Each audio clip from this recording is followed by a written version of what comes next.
Hello friends, जैसा हम सब जानते हैं कि सेंट्रल गवर्नमेंट और आरबीआई ने मिलकर इलेक्ट्रॉनिक रुपीस लॉन्च किया है।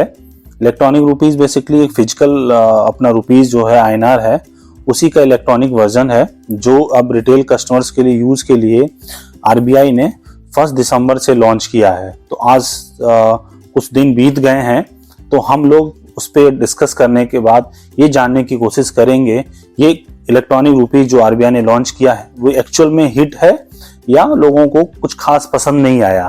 तो इन डिटेल रिव्यू हम ये जानने की कोशिश कर रहे हैं step by step electronic rupees के बारे में। फर्स्ट ऑफ ऑल हमें ये पता है कि इलेक्ट्रॉनिक रुपीस जो है वो अभी पायलट रन के थ्रू अभी जस्ट ट्रायल वर्जन के लिए आरबीआई ने लॉन्च किया है और ये अभी लिमिटेड है केवल 4 शहरों के लिए। जो 4 शहर हैं वो बेसिकली मुंबई है, आपके दिल्ली है, बेंगलुरु है, भुवनेश्वर है, ठीक है। और सिमिलरली वैसे ही उन्होंने 4 बैंकों को भी ऑथराइज ही किया है अभी इनिशियल स्टेज पे, बाद में वो बढ़ाएंगे। तो 4 बैंक जो हैं आपके वो एसबीआई हैं, आईसीआईसीआई हैं, यस बैंक है और आईडीएफसी बैंक है। इन 4 बैंकों के थ्रू ही कस्टमर इलेक्ट्रॉनिक रुपीस को खरीद सकते हैं, ठीक है। तो फ्रेंड्स, इलेक्ट्रॉनिक रुपीस के बारे में थोड़ा हम जानने की कोशिश करते हैं कि इलेक्ट्रॉनिक रुपीस होता क्या है, जिसको आरबीआई ने लॉन्च किया है अभी नॉर्मल पब्लिक के लिए। तो बेसिकली इलेक्ट्रॉनिक रुपीस जो है वो अपने नॉर्मल जो हम फिजिकल रुपया यूज करते हैं उसी का इलेक्ट्रॉनिक फॉर्म है। वो अपना फिजिकल रुपया जैसे हम अपने वॉलेट में रखते हैं, कैरी करते हैं, पे करते हैं वेंडर्स को, सिमिलरली ये भी इलेक्ट्रॉनिक रुपीस जो है ये अपने इलेक्ट्रॉनिक वॉलेट में रख पाएंगे हम। तो जैसे आप कभी बैंक से कैश लेते हो तो अगर बैंक में आपका पैसा होता है तो बैंक आपको इंटरेस्ट देता है। अगर आप वो पैसा निकाल के अपने पॉकेट में रखते हो, वॉलेट में रखते हो, तो उस पर बैंक आपको इंटरेस्ट देता है, नहीं देता है ना। सिमिलरली अगर हमको ये इलेक्ट्रॉनिक रुपया निकालना होगा तो हमें सिमिलर बैंक के पास अपने अकाउंट से अपने इलेक्ट्रॉनिक वॉलेट में डालना होगा और वही फिजिकल की तरह अपने इलेक्ट्रॉनिक वॉलेट से हम किसी को पे कर सकते हैं, उसमें बैंक आपको इंटरेस्ट पे नहीं करेगा।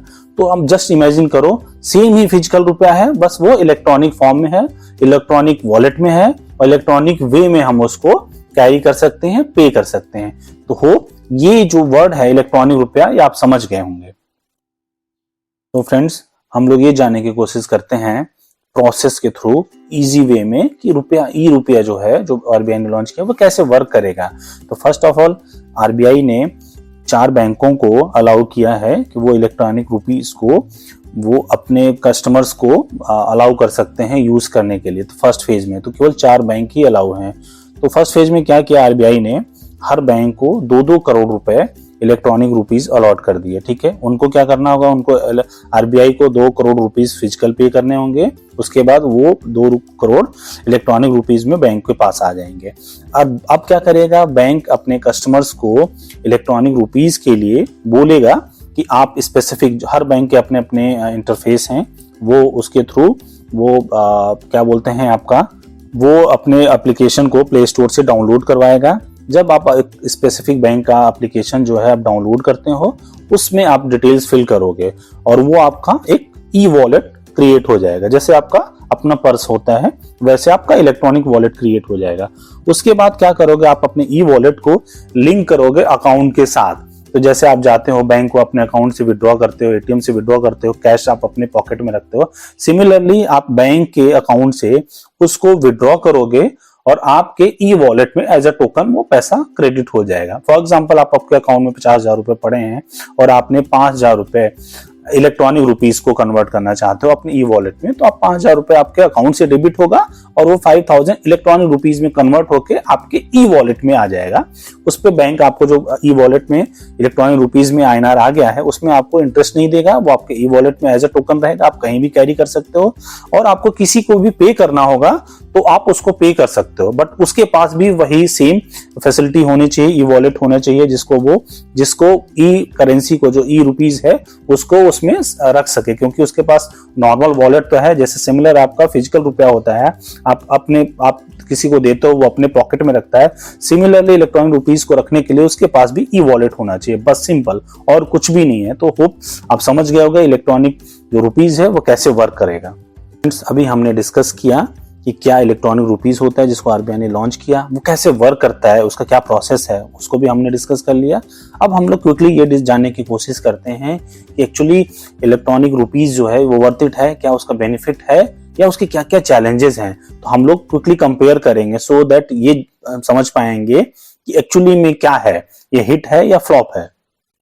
सो फर्स्ट ऑफ ऑल, ये जो इलेक्ट्रॉनिक रुपीज है, अगर आप इसको कैरी करते हो एज अ टोकन, अपने ई वॉलेट में रखते हो, कहीं भी जाते हो, तो ये ट्रैक किया जा सकता है। मतलब आप देखा जाए तो इलीगल मनी कोई बंदा जैसे फिजिकल में वो किसी से लेन देन करता है, उसकी ट्रैकिंग नहीं होती है, ठीक है। बट यहाँ पे जो इलेक्ट्रॉनिक मोड में ई रुपीज है, उसको प्रॉपर ट्रैक किया जा सकता है। तो एक बेनिफिट आप देखोगे एज अ सिस्टम, ये इसको ट्रैक किया जा सकता है। दूसरा अगर बेनिफिट बात करें हम, इसको कैरी करना बहुत आसान है। ऐसा नहीं है कि आपको 5,000 रुपया पॉकेट में रखे हो तो आपका वॉलेट फुल हो गया, आपको 50,000 रखना है तो आप वॉलेट में आ ही नहीं रहा है, उसको अलग से किसी पैकेट में रख रहे हो। बट यहाँ पे चाहे वैल्यू कितनी भी हो, आप बहुत ही ह्यूज अमाउंट कैरी कर सकते हो बहुत ही इजिली, ठीक है।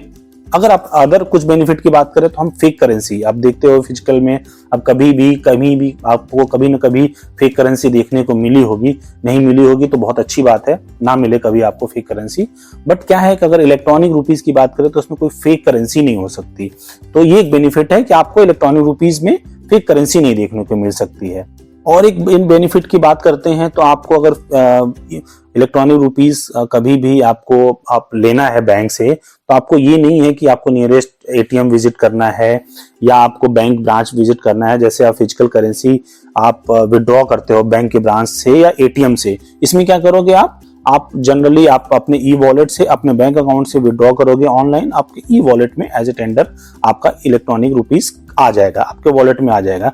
तो इसमें मूवमेंट की जरूरत नहीं है, आप कहीं भी रहो आपका वॉलेट में आपका इलेक्ट्रॉनिक रुपीस आ सकता है।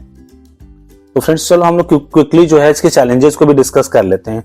तो सबसे जो मतलब एक बेसिक जो चैलेंजेस दिख रहा है कि अभी जो है आपका इलेक्ट्रॉनिक मोड जो है पेमेंट का, रिसिप्ट का, वो बहुत ही वास्ट हो गया है। एज पर जब से यूपीआई आया है, आप फटाफट क्यूआर स्कैन करते हो और पेमेंट कर देते हो, तो पब्लिक जो है ना बहुत ही सेटल हो चुकी है। तो मुझे नहीं लगता कोई इलेक्ट्रॉनिक रुपीज में बहुत इंटरेस्टेड होगा जब एक सेटल मेथड चल रहा है पेमेंट का। तो क्योंकि ये भी इलेक्ट्रॉनिक मोड है, सिमिलर मोड है, आपका वॉलेट है। अब अभी भी यूपीआई के बहुत सारे जितने प्लेटफॉर्म है, अदर गूगल प्ले, फोन पे, पेटीएम, इन सब के वॉलेट्स होते हैं। सिमिलरली इसका भी एक ई रुपीज का वॉलेट होगा जिसमें लोग आपको अपना अकाउंट डेबिट करके इसमें आप क्रेडिट लोगे, तो सिमिलर होगा। तो मुझे नहीं लगता लोग बहुत ज्यादा इंटरेस्ट दिखाएंगे। अगर हम दूसरे चैलेंजेस की बात करें तो इसका लिमिटेड ट्रांजेक्शन्स है, इसका एक्सेस ऐसा नहीं है कि बल्क ट्रांजेक्शन्स को एग्जीक्यूट कर सकते हो, case to case transaction execute होगा। मतलब आप किसी एक बंदे को पेमेंट कर रहे हो तो वो उसके अकॉर्डिंगली आपका single case to single case handle होगा, बल्क ट्रांजेक्शन इसमें नहीं हो सकता। अगर और बात करें तो हैकिंग का इशू हो सकता है, क्योंकि इलेक्ट्रॉनिक मोड है तो बहुत सारे हैकर्स भी इस पे अट्रैक्ट होंगे, वो लोग कोशिश करेंगे कि इसको हैक करने की कोशिश करें। अदर चैलेंजेस की डिस्कस करते हैं तो इंटरेस्ट लॉस होगा, ऑब्वियसली आपके अकाउंट में वो पैसा होगा वो भी इलेक्ट्रॉनिक मोड में ही होगा, उस पर आपको बैंक इंटरेस्ट देगा। बट वही आप पैसा अपने ई वॉलेट में रख लेते हो as a tender currency electronic mode में, तो वो आपके पॉकेट में की तरह ट्रीट किया जाएगा, उसमें बैंक आपको इंटरेस्ट नहीं देगा। अब एक बैंकर के थ्रू सोचें तो एक चैलेंजेस ये होगा कि बैंक ऑलरेडी कैश में हैंडल करता है, आपको कैश पे करता है, क्लाइंट्स को देता है। अब ई इलेक्ट्रॉनिक रुपीज आने के बाद क्या होगा, एक और उसको एक रिकॉर्ड कीपिंग मेंटेन करनी है। एक फिजिकल करेंसी पब्लिक को लेता है, वैसे ही इलेक्ट्रॉनिक करेंसी उसको रिकॉर्ड कीपिंग करेगी। तो ये सारे बेनिफिट्स और चैलेंजेस भी हैं जो हमने क्विकली डिस्कस किया। तो अगर ओवरऑल डिस्कस की बात करें तो देखेंगे कि हम अभी डिस्कस करके देखेंगे कि क्या एक्चुअली में है, क्या ये हिट हुआ कि नहीं हुआ।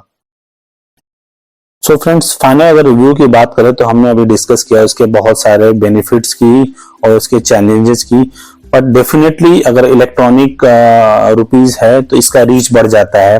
फिजिकल करेंसी में क्या होता है, आप जहां जहां जाओगे वहां वहां ही करेंसी को कैरी कर सकते हो। आप ऐसा नहीं कि दिल्ली में बैठे हो और किसी के वॉलेट में कि किसी को देना है, तो आपको पर्टिकुलर आप कहीं मुंबई में है तो आपको जाके वहां उसके हैंड ओवर करना होगा कैश। बट ई वॉलेट में क्या होगा, आपके पास इलेक्ट्रॉनिक मोड में है, तो सिमिलरली उस बंदे के पास आपको फिजिकली विजिट करने की जरूरत नहीं है, तो वो आपको उसके ई वॉलेट में ट्रांसफर करते हैं। ये आपका रीच जो है बहुत बढ़ जाता है। इसमें ऑब्वियसली हैकिंग का इशू तो रहेगा ये चीजें, बट आपको फेक करेंसी भी देखने को नहीं मिलेगी। आपको फेक करेंसी देखने को नहीं मिलेगी तो बहुत सारे जो रॉन्ग डूइंग एक्टिविटीज जो होती रहती हैं वो उसको कहीं ना कहीं लिमिट किया जा सकता है। सिमिलरली अगर आप देखोगे ट्रैकिंग भी हो सकेगी, ट्रैकिंग हो सकती है, तो बहुत सारे इलीगल मनी जो है, जो एंटी मनी लॉन्ड्रिंग जो होता है, मनी लॉन्ड्रिंग होता है जो बेसिकली, उसको भी रोक लगाया जा सकता है। तो ओवरऑल अगर हम बात करें तो विद टेक्नोलॉजी डेफिनेटली कहीं ना कहीं सोसाइटी को वो बेनिफिट देता है। इसमें बहुत सारे कहीं ना कहीं चेंजेस की भी जरूरत पड़ेगी। तो ओवरऑल हमने बात करें तो अभी इसकी शुरुआत धीमी है, आप हमको हिट तो नहीं बोल सकते, बट कहीं ना कहीं ऑन द प्रोसेस है ये हिट होने के लिए। तो होप आपको हमारा वीडियो पसंद आया। अगर आपको पसंद आया तो हमारे वीडियो को लाइक करिए और सब्सक्राइब करिए।